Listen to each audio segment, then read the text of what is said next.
வணக்கம். இன்னைக்கு நாம ஒரு ரொம்பவே முக்கியமான விஷயத்தை பத்தி பேச போறோம்.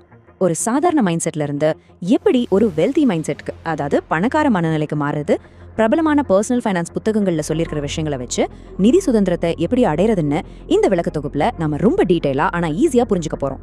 வாங்க ஆரம்பிக்கலாம். சரி, இந்த மாஸ்டர் கிளாஸ்ல நாம என்னென்ன பார்க்க போறோம்னு டக்குன்னு சொல்லிடுறேன்.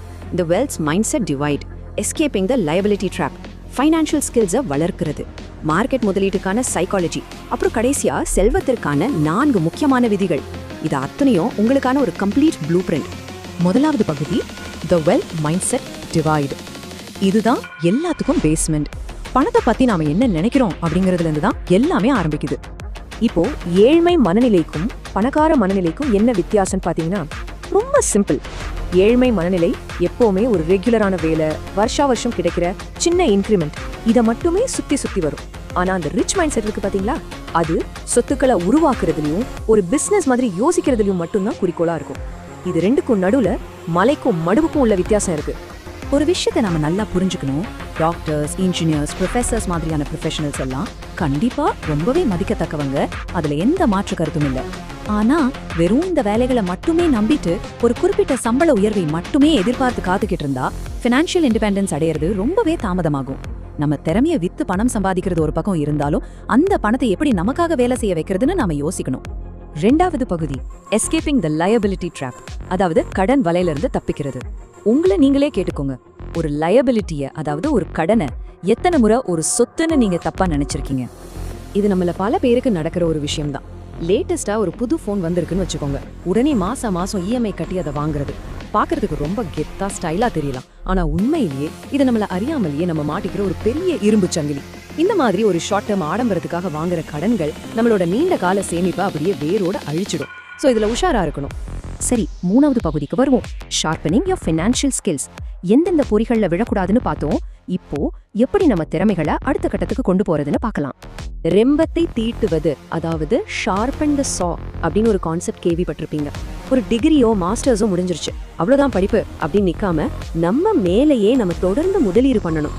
புதுசா அதிக டிமாண்ட் இருக்கிற ஸ்கில்ஸை கத்துக்கிட்டே இருக்கணும். இந்த தொடர்ச்சியான கற்றல் தான் நிஜமான செல்வத்தை உருவாக்குறதுக்கான ஒரு ஸ்ட்ராங்கான அடித்தளம். இத இன்னும் கொஞ்சம் பெட்டரா புரிஞ்சுக்க பில் கேட்ஸ் அவங்களோட அப்ரோச்சை பாருங்க. அவர் என்ன பண்ணாரு, பெரிய லெவல்ல இருக்கிற பிரச்சனைகளை தீர்க்க ஒரு பிசினஸ் மைண்ட் செட்டோட செயல்பட்டாரு. எப்பவுமே கத்துக்கிற அந்த மைண்ட் செட் அவர்கிட்ட இருந்துச்சு. இந்த மாதிரி புது விஷயங்களை கத்துக்கிட்டு சமுதாயத்துல இருக்கிற பெரிய பிரச்சனைகளுக்கு ஒரு சொல்யூஷன் கொடுக்கும்போது தான் மிகப்பெரிய அளவுல வெல்த் கிரியேட் ஆகுது. நாலாவது பகுதி psychology of market investing. Skills இருந்தா மட்டும் பத்தாது பாஸ், அதை ரியல் வேர்ல்ட் மார்க்கெட்ல எப்படி அப்ளை பண்றோம் அப்படிங்கிறது ரொம்ப ரொம்ப முக்கியம். 29.3%. இந்த நம்பரை நல்லா பாருங்க. சும்மா சாதாரணமா கிடைக்கிற ரிட்டர்ன்ஸ் இல்ல இது. சரியான மார்க்கெட் இன்ஸ்ட்ருமெண்ட்ஸ்ல சரியான புரிதலோட நம்ம முதலீடு பண்ணா இந்த அளவுக்கு அசாதாரணமான ஒரு கம்பவுண்ட் ரிட்டர்ன்ஸை கண்டிப்பா எடுக்க முடியும் அப்படிங்கிறதுக்கு இது ஒரு கிளாசிக் உதாரணம். அதே போல இந்த 23.7% பாருங்க. இந்த மாதிரி பெரிய நம்பர்ஸை நம்ம பார்க்கணும்னா முதல்ல நமக்கு மார்க்கெட் மேல இருக்கிற பயம் போகணும். எப்பவுமே ஒரு கம்ஃபர்ட் ஜோன்லயே உட்கார்ந்துட்டு இருந்தா வேலைக்கு ஆகாது. தைரியமா ஆனா கால்குலேட்டடா மார்க்கெட்குள்ள இறங்கணும். ஆனா இங்கதான் ஒரு ட்விஸ்ட் இருக்கு. இந்த லாபம் எல்லாம் சும்மா லக்ல கிடைக்கிறதே இல்ல. மார்க்கெட் மேல போகும்போது பேராசப்படுறதும் கீழே இறங்கும் போது பேனிக் ஆகுறதும் ஹியூமன் நேச்சர். அதான் முதல்ல கண்ட்ரோல் பண்ணணும். மார்க்கெட்ல எமோஷன்ஸ்க்கு வேலையே இல்ல, எண்களுக்கு மட்டும்தான் வேலை. ஒரு தியானம் பண்ற மாதிரி அமைதியா எண்களை மட்டுமே ஃபோக்கஸ் பண்ற அந்த சைக்கலாஜிக்கல் டிசிப்ளின் இருந்தா மட்டும்தான் மார்க்கெட்ல ஜெயிக்க முடியும். இப்போ நாம ரொம்ப முக்கியமான கடைசி பகுதிக்கு வந்துட்டோம். 4 rules for riches. இது வரைக்கும் பார்த்த விஷயங்களை எப்படி ஆக்ஷன்ல இறக்குறது அப்படிங்கிறதுக்கான ப்ளூ பிரிண்ட் இதுதான். அந்த 4 கோல்டன் ரூல்ஸ் என்னென்னு பார்ப்போம். ரூல் நம்பர் 1, முதல்ல சொத்துக்களை உருவாக்குங்க, அதுக்கப்புறம் உங்களுக்கான வசதியை பத்தி யோசிங்க.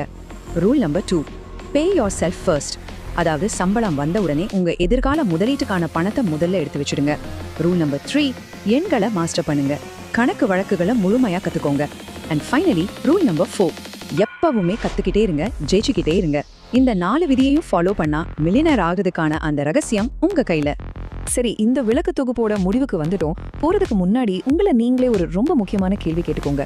நீங்க இன்னைக்கு உங்களுக்கான சொத்துக்களை உருவாக்கிட்டு இருக்கீங்களா, இல்ல நேற்றைய ஆடம்பரங்களுக்காக இன்னைக்கு கடனை அடைச்சிட்டு இருக்கீங்களா? இதுக்கு நேர்மையான பதில சொல்லிட்டு உங்க ஆக்ஷனை இன்னைக்கே மாத்துங்க. நிச்சயமா ஒரு பெரிய மாற்றம் வரும்.